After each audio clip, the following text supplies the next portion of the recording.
Welcome to the CEO of Destiny podcast, where you will find the tools to fulfill the purpose of your generation and wildly succeed in the marketplace. And now your host, Andre J. Benjamin. Us back to a little bit about the work ethic and also what you were seeing in terms of, assets, liabilities, all this type of thing. Well, I watched my parents work 7 days a week, almost 24 hours a day. So most motels have an apartment built on. And I would remember, my mom waking up at 3:30 in the morning, and I'm like, Mom, just put the close sign up. Like, just go to bed. And she's like, son, if I don't get up, that's $50 that we don't get back, right? In a motel, you're selling time. You're selling the opportunity of renting that room. Tomorrow, if you didn't rent one tonight, doesn't mean you get to rent two tomorrow, right? It's gone. That window of time is gone. So if you don't get up and hustle for that $50, it's gone. And I watched them just work. Now, from 1978 till just a few years ago, they worked 7 days a week, almost 24 hours a day. Wow. And I finally convinced them, was like, look, I'm going to build you a house. Let's get you out of this lifestyle. And I built them their very first home they've ever lived in. Wow. Right. They've been working their whole lives. My mom and dad quit high school when they were young and just went to work in a factory. And, that's the lifestyle of, look, we just got to work. And so growing up, not afraid of hard work. Where did they get that work ethic from? No choice. They lived in England and it was just expensive and you just had to go to work. Yeah. And for me, the tribe is, in the Indian culture, the entire village raises the child. Right? I witnessed that. I watched how, look, we're all going to work together. We're going to pool our money together. We're going to reach a common cause. And organizations are no different, right? We all have a common cause as an organization. So what made them, because they worked super hard, but what made them even think to get a motel, to buy that as a business? So in other words, I found this with a lot of people who come to the States. I mean, and I have friends from all around the world, and I don't know, it seems they have a different mentality than us who were born in America, in the States. I mean, like they see entrepreneurship as, you know what I mean? I got Vietnamese neighbors, they business owner. I mean, and even when they work full-time jobs. They work for Boeing, but they also have a business. I just look at that. I got Nigerians. I got, like different people. It doesn't matter if they have a 9-to-5 job. They also see entrepreneurship as, so for your parents, do you know what got them to even say, instead of like, oh, I'm just going to mop floors, we're going to put our money together and we're going to get a business? Yeah. The reality is it's the language barrier. Right. So when they came here, so think about this, right? Most East Asians, right? Chinese, Japanese, Vietnamese, they can open a restaurant and not really have to have a lot of English skills, but be able to cook their craft, sell it to the public, cook and craft. Most Indian people are vegetarians. So that limits your ability of what you're going to cook. Yeah. So the next best thing is a motel. If you think about it, you need very little English skills. I'm going to take your money, give you a key. You're going to go spend the night. Tomorrow, I'm going to reset everything and then do it again. Wow. And then we can cash flow that pretty quickly, right? And, a lot of families raise money together. They'll say, hey, I have some few bucks and you have a few bucks. Like my dad could raise $2 million in 24 hours. Wow. All on handshakes, on a notepad of like, all right, 10 grand from you, 15 grand from you. And with a, do you want interest? What's your interest? When do you want it paid back? And they stay to their word. So those are things that I learned of. You're going to have to work really hard and log your hours. There's no easy way. If there was, everybody would be doing it. And then you're going to have to make good on the promises you make. And if you owe money to people, you pay people. So that value and the power of your name and integrity is super huge culturally. They know, like you said, if it's handshakes, they're from the old school where you say something, if you don't do it, then you're trash, and people are going to remember that. Because we had also there's a local hotel it's a nice hotel. It's right on the water, and one of my friends, he works with a lot. He has a investment firm, and he works with a lot of multimillionaires, billionaires and whatnot. And he was telling me how he was like, man, Andre, I was so inspired. He said it was only this amount of families that came together and they each put up 500,000 to buy this asset that is You know, and I'm like, what? It's just, it seems so reachable. Whereas you look at some and they say, this is $17 million. And you think, well, how am I going to hit that? But they didn't see it that way. They were families and they say, hey, each of us can put up $500,000. I don't care if we're leveraging equity out of the home, something we're going to get this. And now they have this asset that's generational. So I think that's an interesting fact that you make. What did you see in terms of assets and liabilities when you were a child and you're watching them work in the motel and you're watching them work their behinds off? And, you know, are they exposing you to things like, you know, life insurance or, you know, stocks or, you know. My parents, my parents literally ran the business by calling the bank and seeing how much money was in the account. Real talk. And I would say, well, what about the checks you've already written? Oh, well, I don't know about that. I'm like, well, wait, you're going to probably overdraft. And they had no concept of, no, like I call the bank and the bank said there's $4,000, so we can spend $4,000. And that's how they kind of ran their world. And it wasn't until much later when I realized, wait, you can't do it like that. What is this, right? Mm-hmm. And so assets for them were, we're going all in on this little property, and then one day that'll be our retirement. Wow. Okay, so now take us back to your teaching at the college level. I know you talked a little bit, we had a pre-conversation where you talked about the grueling nature of that. Can you talk about, can you see any parallels between, you know, what was going on and what you saw with your parents, and then kind of like where you were at once you dove full into, man, I'm going to teach these credit hours. Tell us a little bit about that story. You know, I signed up to do 12 college credit hours, which is the full-time load for most professors.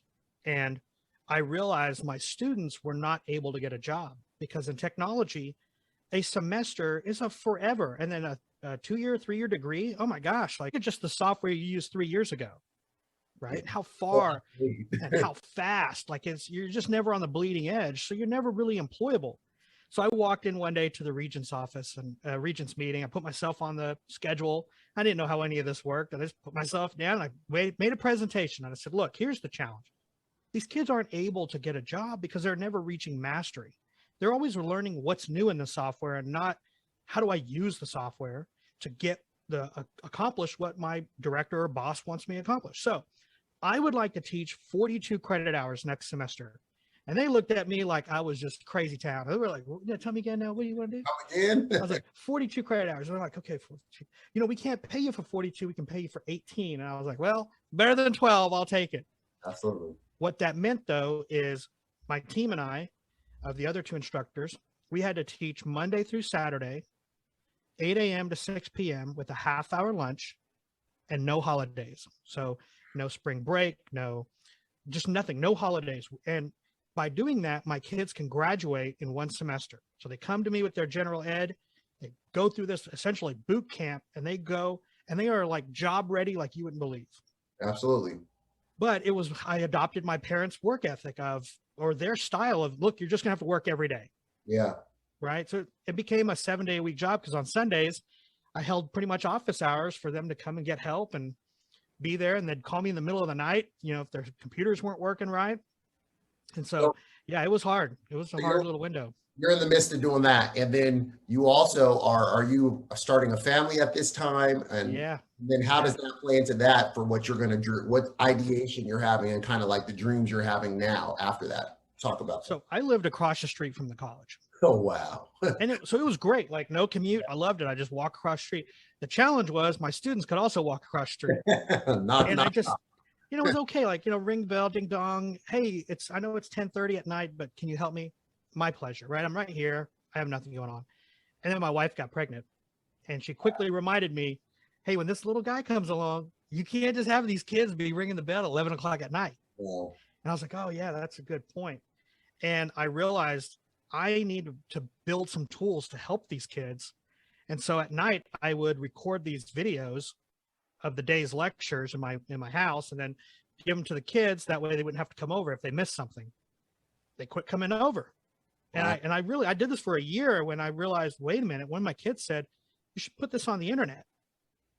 I was like, yeah, maybe I should put it on the internet.